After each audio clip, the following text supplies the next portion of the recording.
끔찍한 영광이라는 제목으로 하나님 말씀 선포합니다. 우리가 지난 시간에 마태복음 13장 말미를 다루면서 고향 나사렛에서 배척을 받으신 예수님을 살펴봤죠. 마태는 예수님께서 고향에서 배척받으신 그 사건을 헤롯에 의해서 세례 요한이 참수된 이야기와 연결을 하고 있습니다. 이 사건은 장차 배척받으시고 요한처럼 비참하게 죽임을 당하실 예수님의 십자가를 예표하고 있습니다. 14장부터는 이제 새로운 내용이 전개가 되는데요. 특히 제자도에 대해서 심도 있게 다루고 있습니다. 우리 1절, 2절을 같이 한번 읽어봅시다. 시작. 그때에 분봉왕 헤롯이 예수의 소문을 듣고 그 신하들에게 이르되 이러한 능력이 그 속에서 역사하는도다 하더라. 아멘. 여러분, 여기에 그때라고 되어 있는데요. 이 마태는 나사렛에서 배척받으신 예수님의 사건과 세례 요한의 죽음을 연결하지만 마가와 그 누가는 예수께서 12제자를 파송하시고 그리고 복음을 전파하게 하시고 귀신을 쫓아내고 병자를 고치신 그러한 상황에서 소문이 퍼지게 되었죠. 그 바로 직후에 헤롯의 소문을 듣고 반응하는 이 사건과 연결하고 있는 것입니다. 마가복음 6장 14절에서 16절을 보게 되면 병행 본문이 남아 있는데요. 마가복음 6장 14절 이하를 같이 한번 읽어보죠. 시작. 예수의 이름이 드러난지라 헤롯 왕이 듣고 이르되 이는 세례 요한이 죽은 자 가운데서 살아났도다. 그러므로 이러한 능력이 그 속에서 일어나느니라 하고 어떤 이는 그가 엘리야라 하고 또 어떤 이는 그가 선지자니 이에 선지자 중 하나만 같다 하되 헤롯은 듣고 이르되 내가 목벤 요한 그가 살아났다 하더라. 예. 여기에서 분봉왕 헤롯이 어떠한 사람인가요? 헤롯 안티파스라고 예수께서 탄생할 때 베들레헴 일대의 모든 유아들을 살해한 그 헤롯 대왕의 아들입니다. 그 헤롯 대왕의 아들은 주전 4세기부터 주 39년까지 갈릴리와 베레아 일대를 통치했던 분봉왕이죠. 그러나 아버지 헤롯을 닮아서 매우 간교하고 잔인하고 탐욕적이고 사치를 즐겼죠. 그래서 예수께서 그 헤롯 안티파스를 향해서 저 여우라고 지칭할 정도로 그는 매우 간교한 사람이었습니다. 이 헤롯 대제의 그 가계들을 보면 매우 복잡하고 난잡하다는 것을 알게 되는데요. 헤롯 대왕 자신이 벌써 아내가 10명입니다. 그러니까 얼마나 많은 관계가 있었겠어요. 그 안에 수많은 근친상간과 그리고 스캔들이 있었던 것입니다. 원래 헤롯 안티파스의 부인은 지금의 그 요르단 페트라 지역이 예전에 나미티아 왕국이라고 불렀는데요. 거기에 왕인 아레타스 4세의 딸이었습니다. 정략적인 결혼을 하게 된 거죠. 그러나 헤롯 안티파스가 로마 방문 중에 자기의 이복 동생인 헤롯 빌립의 그 아내 헤로디아와 눈이 맞아 버렸어요. 그래서 멀쩡히 자기 아내가 있음에도 불구하고 그리고 자기 동생 헤롯이 살아 있음에도 불구하고 이혼을 하고 동생의 그 아내를 취해서 데리고 오게 된 것입니다. 가계도로 따지면 자기의 조카와 결혼을 한 셈이죠. 헤롯 안티파스는 정욕에 눈이 멀었고 그리고 헤로디아는 더 큰 권력을 가진 그런 헤롯 안티파스의 눈이 멀어서 서로 붙게 된 것입니다. 헤로디아는 이세벨처럼 권력욕이 매우 크고 그리고 사악한 여자로 알려졌죠. 그리고 그의 딸 살로메는 헤롯 빌립의 소생이었기 때문에 헤롯 안티파스의 의붓의 딸이었던 것입니다. 궁중에서 매우 화려하고 품이 있을 것 같은 그 왕실 어떤가요? 실제 상은 온갖 더러운 스캔들과 그리고 사악하고 잔인한 암투가 벌어지는 그러한 현장이었던 것입니다. 바로 이러한 정황에서 헤롯이 예수의 소문을 듣게 되자 매우 두려워했던 것이죠. 그가 왜 이렇게 두려움에 사로잡혔을까요? 신하들에게 틀림없이 이 자는 세례 요한이다. 죽은 자 가운데서 요한이 살아났으니 이러한 권능이 그 속에 역사하지 않으면 이러한 놀라운 기적이 일어날 수가 없다. 그가 저질렀던 죄악 때문에 큰 두려움과 죄책감 가운데 시달리고 있었죠. 그래서 자기의 권력으로 대중의 지지를 받았던 세례 요한마저 목을 단칼에 잘라 죽였지만 그 양심에 찔려서 죄책감과 두려움에 시달리고 있었고 자기도 행한 그 죄가 얼마나 중하다는 것을 알기 때문에 자라보고 놀란 가슴 소뚜껑 보고 놀란다고 두려움에 쌓였던 것입니다. 그리고 3절 이하에는 이 헤롯이 범한 이 죄의 낱낱한 고발을 그 스토리가 잘 소개가 되고 있는데요. 우리 3절부터 5절까지 같이 한번 읽어보겠습니다. 시작. 전에 헤롯이 그 동생 빌립의 아내 헤로디아의 일로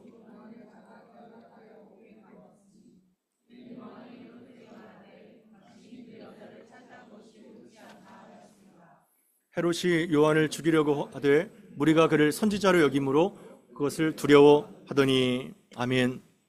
그러니까 전에 헤롯이 그 동생 헤롯 빌립의 아내 헤로디아를 아내로 취한 것을 그 일로 인해서 세례 요한을 잡아서 결박하고 오해 가두죠.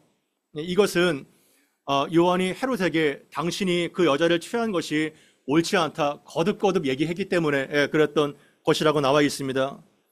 세례 요한이 율법에 적복하지가 않고 불의한 죄를 지적한 것이죠. 여기에서 시제가 한 번, 두 번이 아니라 지속적으로 그것은 옳지 않습니다. 그것은 불의입니다. 요한이 두려움 없이 그렇게 비난했기 때문에 그를 가두었던 것입니다. 백성들에게 마땅히 본이 되어야 될 왕실의 부패를 세례 요한은 묵과할 수가 없었던 것이죠. 이러한 세례 요한의 직언에 헤롯은 강한 수치감과 분노를 일으켰고 옥에 가두게 된 것입니다. 원래 절대 권력을 갖고 있었던 왕은 단칼에 세례 요한을 처단해도 됐을 텐데 백성이 그를 선지자로 여겼기 때문에 백성을 두려워해서 사용시키지 못하고 옥에 가두게 된 것이죠. 여러분, 헤롯이라든가 그리고 본디오 빌라도가 제일 두려워했던 것이 무엇일까요? 헤롯과 본디오 빌라도가 제일 두려워했던 것, 이것은 바로 민중봉기입니다. 민중봉기. 그들은 자기 땅이 아니라 로마 황제에 의해서 대리 통치자들이었기 때문에 그 관할 지역에서 민중의 봉기가 일어나면 바로 권력에서 실각이 되게 되는 것이죠. 그래서 빌라도도 이것을 알았기 때문에 예수께서 죄가 없으신 것을 알았지만 성난 군중에게 예수님을 내어주게 된 것입니다. 이 비겁한 정치인들의 모습을 보게 되죠. 이들의 행동은 정의가 아니라 지지율을 우상처럼 따받고 있었던 것입니다. 여기에서 너무나도 아이러니컬한 것이 헤롯은 왕이잖아요. 그럼에도 불구하고 계속해서 두려워했다는 것이 반복적으로 나타나고 있어요. 예수님의 사역을 보고 세례 요한이 다시 환생하여 나를 복수할 것이다, 이러한 두려움에 사로잡혀 있었죠. 그리고 무리들이 요한을 선지자로 여겼기 때문에 함부로 할 수 없다는 그 눈치를 보는 두려움이 그에게 있었던 것입니다. 그러나 요한은 직언을 한다는 것은 자기의 목숨을 내놓고 한다는 것을 알고도 수차례 그것은 불법입니다, 그것은 죄입니다, 이렇게 공개적으로 책망을 했던 것입니다. 바로 나단 선지자가 다윗의 그 불의를 보고 책망했때도 마찬가지 심정이었겠죠. 물론 다윗은 정말 이러한 다행스럽게도 자신의 정직한 죄를 회개했기 때문에 나단은 살 수 있게 된 것이죠. 여러분, 이런 헤롯의 행동을 통해서 우리는 무엇을 두려워하는가 살펴보면 좋겠습니다. 흔히 가난하고 약한 자들이 두려울 것이라고 생각을 하게 되죠. 그러나 오히려 잃어버릴 것이 많을수록 사람은 두려워하게 되는 것입니다. 그 쌓은 부와 권력과 그 명성과 그러한 것들이 많을수록 그런 것을 잃어버리게 될까봐 사람은 두려움에 사로잡히게 되는 것입니다. 그래서 가진 것이 없는 자는 잃을 것이 없기 때문에 적게 두려워하게 되는 것입니다. 헤롯이 얼마나 정말 두려웠겠어요. 자기의 아버지와 똑같죠. 바로 이처럼 하나님이 없는 인간의 실존은 두려움과 수치심으로 대변될 수 있다고 생각합니다. 마치 하나님을 떠난 아담과 하와가 범죄하여 자기의 치부를 무화과 잎으로 가리고 하나님을 떠나서 숨었던 것처럼 헤롯은 왕이었지만 실상은 두려워하였고 비겁했고 그리고 헤로디아와 살로메에게 의해서 이용을 당한 죄의 노예였던 것입니다. 그래서 우리가 성경을 읽을 때 함정이 있어요. 그것은 성경의 위인들과 자신을 바로 일치시키면 안 된다는 것입니다. 모든 사람이 죄를 범하였음에 하나님의 영광에 이르지 못하더니 모두가 다 죄인이라는 것을 우리가 인정하고 그리고 적용을 해야 됩니다. 바로 우리 안에 헤롯의 모든 욕망이 집약되어 있다는 것을 우리가 인정하게 되는 것이죠. 권력과 체면과 시기와 성적 욕망과 이러한 모든 집약체가 바로 헤롯이고 그것이 바로 나의 문제라는 것을 우리가 잊어서는 안 될 것입니다. 내 자신의 헤롯이고 내가 사울 왕이고 내가 가롯 유다인 것입니다. 바로 내 안에 여전히 이 모든 것을 다 가진 헤롯을 부러워하고 있고 탐욕과 음란이 가득하게 되는 것이죠. 오늘 본문을 쭉 보세요. 돈과 섹스와 권력 모두가 다 추구하고 모두가 다 가진 이 헤롯을 부러워하는 이러한 것들이 다 있지 않습니까? 바로 현대인들도 그것을 얻기 위해서 치열하게 공부하고 경쟁하는 이러한 모습이 사실 우리의 일상이죠. 그리고 그 내가 잃은 아성과 그 권력을 빼앗길까 봐 지금도 두려워하는 그 헤롯의 모습, 그것이 바로 나의 모습이라는 것을 우리가 보게 되는 것입니다. 그리고 나는 이러한 불의한 세력에 맞서서 세례 요한처럼 사명을 다하고 있는가? 정말 아닌 것은 아니라고, 죄는 죄라고, 옳은 것은 옳지 않은 것은 옳지 않다고 얘기할 수 있는 그러한 깨어있는 신앙 양심의 성도로 우리가 살고 있는가? 우리는 돌아봐야 되는 것입니다. 공의가 유린당하고 불의가 여전히 힘없는 자들을 짓밟는 이 시대에 교회는 시대적인 목소리를 내고 있는가? 그리고 강단에서 죄를 제라고 책망하는 선지자의 설교가 살아있는가? 우리를 돌아보게 되는 것입니다. 세례 요한이 두려워한 것은 권력이 아니라 살아계신 하나님이었고 자기의 알량한 목숨이 아니라 자기에게 부여된 사명이었다는 것을 우리가 보게 되는 것입니다. 그러나 마침 너무나도 좋은 기회가 이제 주어지게 된 거예요. 6절, 7절을 같이 한번 읽어보겠습니다. 시작.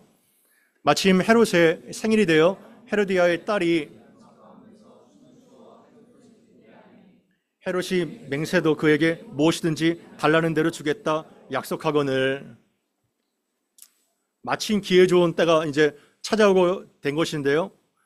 우리 마가복음 6장 19절에서 20절도 같이 한번 병행 구절을 보면 좋겠습니다. 마가복음 6장 19절에서 20절입니다. 같이 한번 읽습니다. 시작. 헤로디아가 요한을 원수로 여겨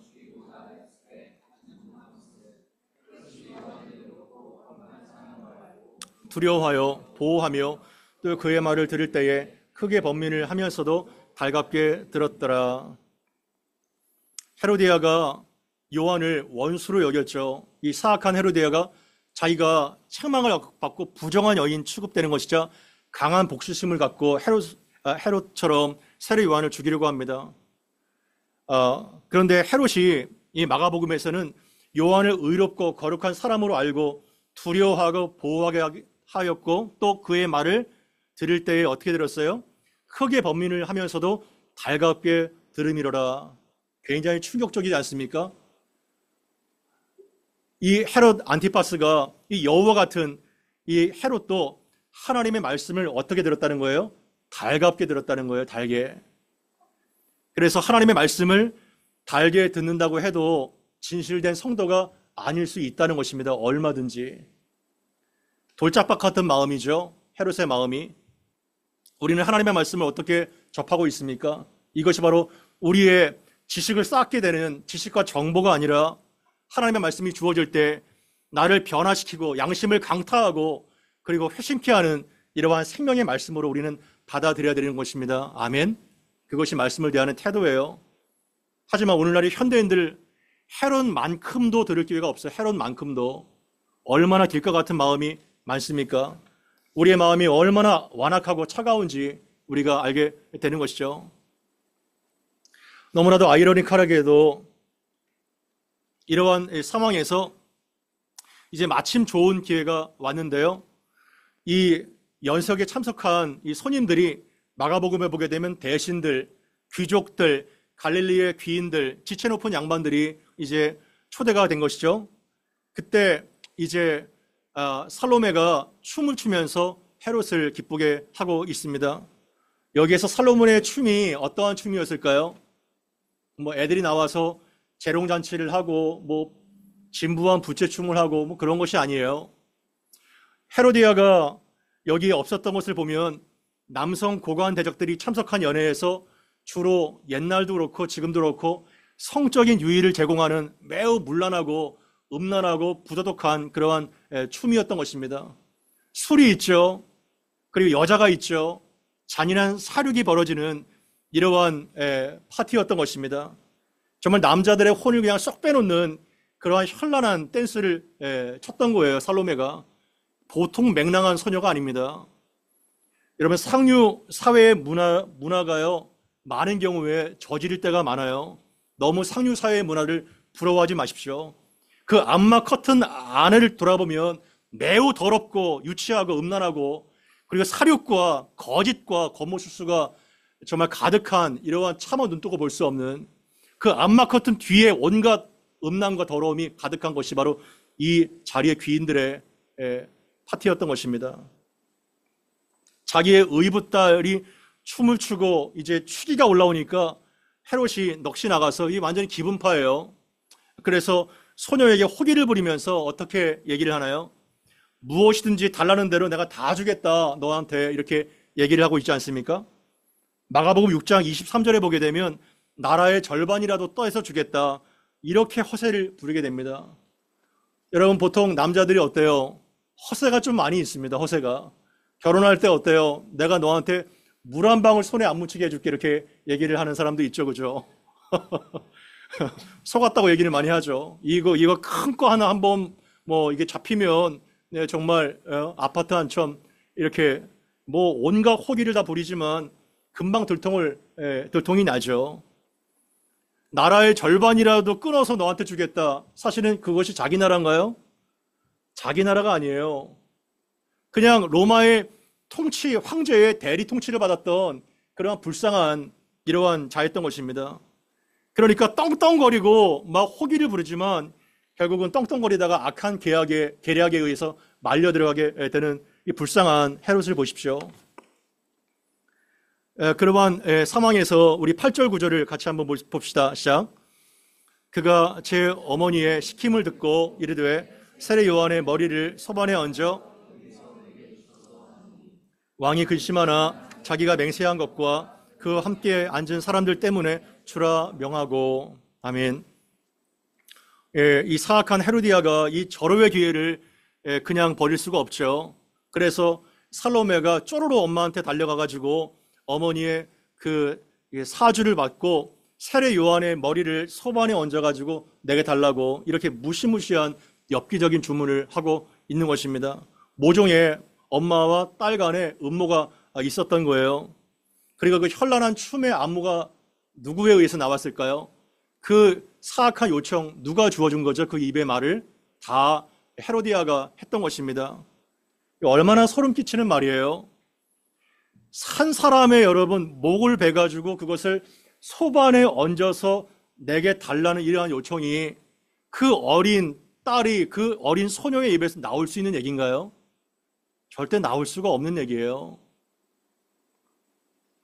이 요청을 받은 헤롯이 매우 난감해하면서 근심합니다. 마지막 기회죠. 회개하고 돌이킬 수 있는 마지막 기회입니다. 그러나 너무나도 안타깝게도 헤롯은 이것을 저버리고 요한의 목을 베서 소반에 담가 주라는 이런 어처구니 없는 명령을 내리게 되는 것입니다. 여러분, 아주 난감한 결정을 우리는 많이 해야 돼요. 그 많은 난감한 결정 가운데 여러분들의 결정의 기준이 무엇인가요? 어떠한 결정의 기준으로 의사선택을 하시나요?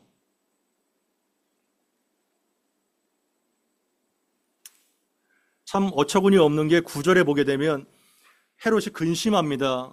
망설여요. 그러나 무엇 때문에 요한의 목을 주라고 명령한 거죠? 첫 번째, 자기가 맹세한 것과 두 번째, 그 함께 앉은 고관 대작들의 이목 때문에, 결국은 자기의 체면 때문에 세례 요한의 목을 잘라다 주라고 명령한 거예요. 자기의 체면 때문에.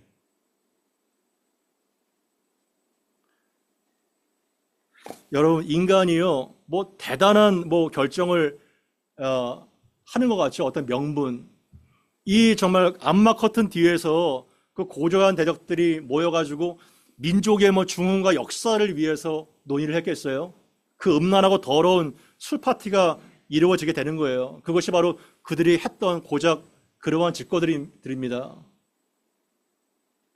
그리고 왕인 이 헤롯을 보세요. 자기의 체면 때문에, 다른 사람의 이목 때문에 하나님의 사람을 목을 잘라서 주라고 얘기를 하거든 거죠. 여러분들의 결정 어떤가요? 사실 따지고 보면 나의 체면과 다른 사람의 이목과 내 면 때문에 대부분의 결정을 이렇게 하는 어처구니 없을 때가 얼마나 많습니까?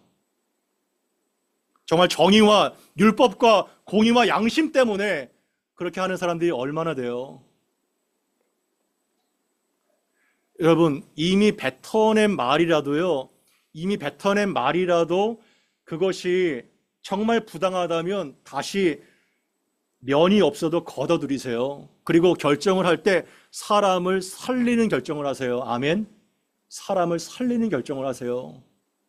살로메가 아무리 자기가 취기가 있고 아무리 자기 우부 딸이라도 야, 너 그게 말이라도 되는 말이냐, 이렇게 따끔하게 걔를 책망하고 돌려보냈어야죠.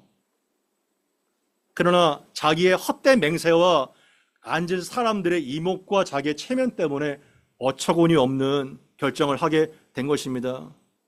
남의 말이 아니에요. 내 얘기입니다. 내 얘기. 그래서 결국은 어떻게 됐어요? 10절부터 12절까지 한번 읽어보죠. 시작. 사람을 보내어 옥에게 왕의 목을 베어 그 머리를 소변에 얹어서 그 소녀에게 주니 요한의 제자들이 와서 시체를 가져다가 장사하고 가서 예수께 아뢰니라. 너무나도 어처구니 없는 어이없는 죽음을 보게 됩니다. 어떤 재판 과정이 있어요? 없어요? 재판 과정 하나도 없어요. 한 소녀의 춤값으로 그냥 목이 잘려 참수를 당하는 세례 요한을 보십시오. 이 본문을 내내 보면서 또한 세례 요한의 끄트머리를 보면서 요한의 죽음이 너무 끔찍하고 허무하다는 생각이 들지 않나요? 왜 하나님은 요한을 악한 세력으로부터 구해주지 않으셨냐고요. 하나님이 살아계시다면 그 악한 세력으로부터 세례 요한을 구해주지 않으셨냐고요. 왜? 그가 무슨 잘못을 저질렀습니까? 오히려 세례 요한은 여자가 낳은 자 중에서 가장 위대한 자고 주님의 길을 예비한 자며 구약부터 계속 예견됐던 엘리야, 하나님의 사람이 아닙니까? 그가 살아있을 때도 메뚜기와 들꿀과 같은 박한 음식을 먹으면서 살았고 너무나도 극도로 가난했고 금욕적인 삶을 살았고 지금도 어둡고 습한 감옥에 처박혀서 옥살이를 하고 있고 그런 상황에서 그러면 죽을 때만이라도 고상하게 품격 있게 평안하게 죽을 수 없었겠냐고요. 죽을 때만이라도 평안하고 고상하고 품격 있게, 그것이 우리의 바람이 아닙니까? 너무나도 안타까운 거예요. 세례 요한의 죽음이.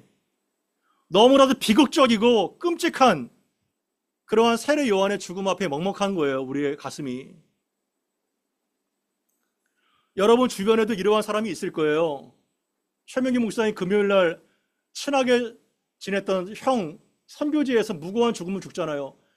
직간접적으로 정말 열심히 복음을 위해서 교회에 충성했던 우리 부모님, 어처구니 없이 그냥 교통사고로 어처구니 없이 그냥 오해를 받아가지고 이렇게 매장이 되었을 때 한평생 그런 트라우마와 상처로 우리가 살 때가 얼마나 많습니까?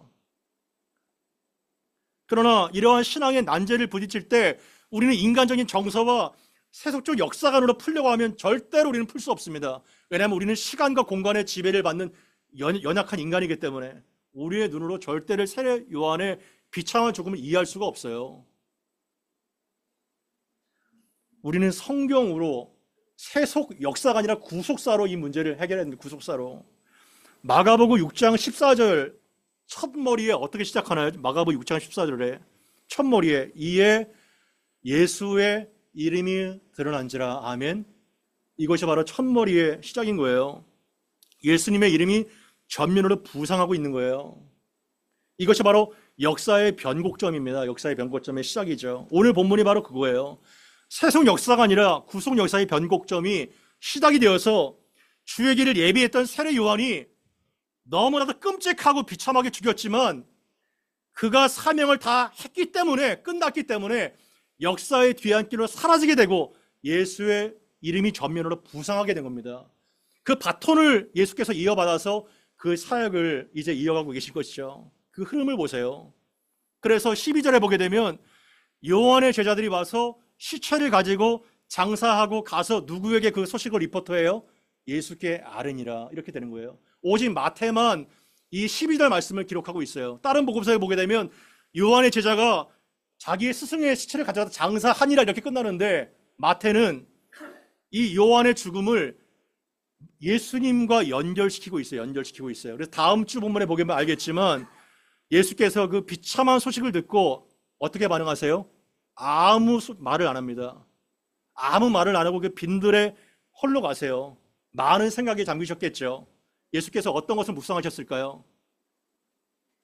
이제 내가 또한 비참하게 죽어서 한 알의 밀알로 썩어지는 그것을 분명히 묵상했을 거예요. 그래서 한 알의 밀알과 생명의 떡의 얘기가 그 다음에 이어지게 되는 것이죠. 사랑하는 여러분, 여러분들의 죽음, 여러분들 가족의 죽음, 주변의 지인의 어이없는 죽음, 만약에 여러분들이 이렇게 된다면 여러분들의 마음이 어떻겠어요? 어떻겠어요? 그리고 왜 세례 요한의 머리를 그냥 감옥에서 그냥 잘라도 되는데 세례 요한의 머리를 쟁반에 담아다가 내게 주라 이렇게 명령했을까요? 만약에 여러분들이 코스 요리를 먹는다고 해봐요. 코스 요리. 전체가 있고 메인이 있고 후식이 나와요. 전체를 잘 먹고 메인까지 먹었어요. 후식이 나올 때 쟁반에다가 쟁반 뚜껑을 열어보니까 산 사람의 목이 잘려가지고 피가 질질 흘리면서 있어요. 잡은 지 얼마 안 된 겁니다. 싱싱한 겁니다. 이게 사람의 사악하고 잔인한 거예요. 사람이 이토록 잔인하고 사악하고 하나님의 복음을 멸시하는 인간의 오만이 여기 다 들어있는 거예요. 그리고 그것이 딴 얘기가 아니라 뉴스 얘기가 아니라 내 얘기라는 거예요. 내 얘기. 내 안의 사악함, 내 안의 잔인함. 그러한 상황과 여건이 안 돼서 그렇지 내가 그 권력, 무소불위의 권력을 휘두르게 된다면 나도 똑같이 세례 요한을 목 잘라 죽일 수 있는 그러한 사악한 죄가 누구에게? 나에게 있다는 거예요. 그러면 가장 끔찍한 죽음은 무엇일까요? 가장 끔찍한 죽음. 이거를 한번 생각해 보세요. 이 땅에서 가장 끔찍한 죽음은 뭘까요? 아무런 고생 없이, 아무런 수고 없이 이 땅에서 잘 먹고 잘 살다가 깔끔하게 잘 죽는 것. 이것이 바로 우리의 소원이 아닌가요? 솔직하게? 우리의 소원이 아닌가요? 이것이 가장 끔찍한 죽음인 거예요. 예수와 아무 관계가 없이 잘 먹고 잘 살고 잘 죽는 거, 이것이 가장 끔찍한 죽음인 거예요. 그러나 육신의 시각으로 그의 마지막을 봤을 때 너무나도 엽기적이고 참혹한 그러한 비참한 인생의 말로라 할지라도 그의 전체 인생이 복음을 위한 것이었고, 그리고 예수 그리스도와 연결된다면 그것이 가장 영광스러운 죽음이라는 것입니다. 아멘. 그래서 끔찍한 영광인 거예요. 끔찍한 영광. 예수께서 이걸 아셨어요. 십자가의 예표라는 것을. 요한복음 12장 23절부터 25절까지를 한번 보면 좋겠어요. 요한복음 12장 23절부터 25절까지 같이 읽습니다. 시작. 예수께서 대답하여 이르되 인자가 영광을 얻을 때가 왔도다.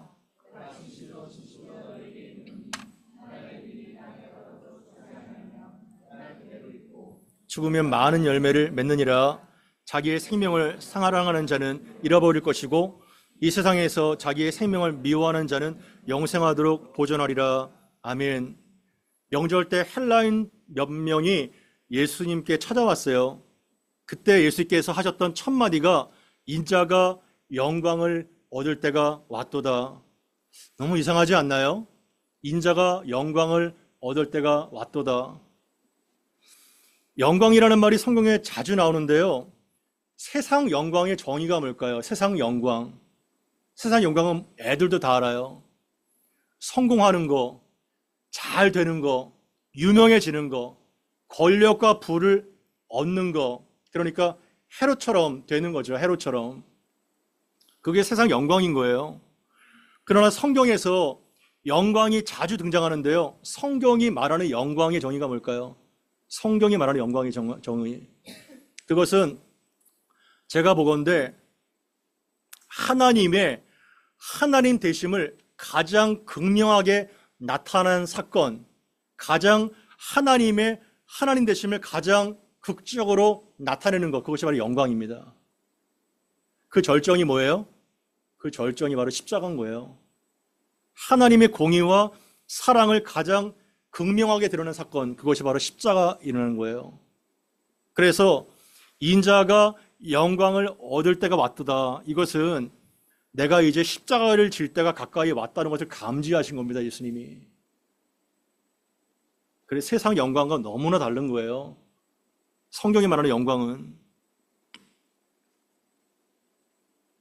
그래서 하늘의 밀이 땅에 떨어져서 죽지 아니하면 하늘 그대로 있고 죽으면 많은 열매를 맺는다는 이 말씀이 영광 뒤에 따라오는 거예요. 짐 엘리엇이라는 이러한 선교사가 있습니다. 지금 다 시간이 얼마 안 되기 때문에 살펴볼 수 없지만 집에 가서 한번 짐 엘리엇을 한번 찾아보시면 좋을 것 같아요. 아우카족을 선교하다가 무참하게 창에 찔려 순교했는데요. 그의 나이 28살에 순교를 했습니다. 짐 엘리엇뿐만 아니라 함께 선교를 했던 팀원들 5명이 살해를 당하게 됩니다. 그가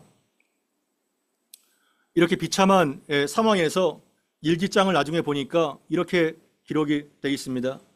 영원한 것을 얻기 위해 영원하지 않은 것을 버리는 자는 결코 어리석은 자가 아니다.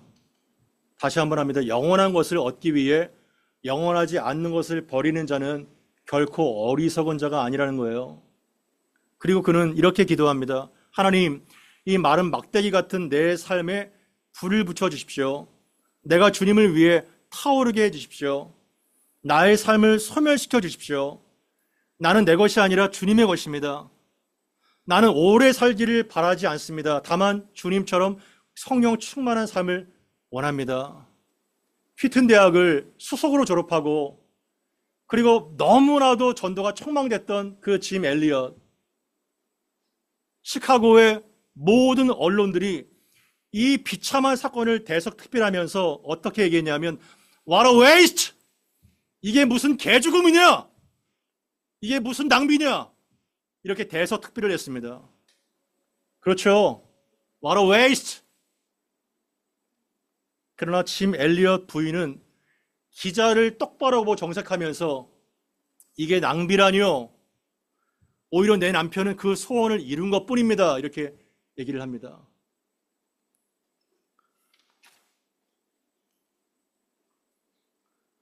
헤롯 안티파스와 헤로디아가요, 그 스캔들의 결말을 한번 봅시다. 결말. 물론 악인들의 많은 경우가 죽을 때까지 평안하게 죽는 경우가 많아요. 그러나 헤롯 안티파스와 헤로디아는 너무나도 비참하게 말로 비참한 최후를 맞습니다. 본처가 그 나바티아 왕국의 공주라 그랬죠. 돌아가서 전쟁을 일으킵니다. 쳐들어와요. 그래서 나바티아 왕국의 침략으로 전쟁을 패하고 로마 황제 칼리굴라에 의해서 유배지로 끌려가서 둘 다 비참한 최후를 맞게 됩니다. 마치 우리들의 일그러진 영웅의 그 엄석대처럼 철통같이 견고해보는 그 권력의 아성이 하루아침에 그냥 무너지게 되는 이러한 것들을 우리는 헤롯 안티파스를 통해서 보게 되는 것입니다. 말씀을 정리할까요? 누가 헤롯이에요? 내가 헤롯이에요. 누가 헤로디아예요? 내가 헤로디아입니다. 사실 우리는 기회가 없었지만 내 안에 무서운 잔인함과 무정함과 욕망이 있습니다. 내 안에 도사리고 있는 권력과 성적인 욕망과 시기와 악독, 그 거짓 자아를 십자가에 못 박혀 죽이기를 바랍니다. 아멘? 아멘? 이거 죽여야 됩니다. 이거 죽이지 않으면 그 죄가 여러분들의 목을 졸라 죽일 거예요.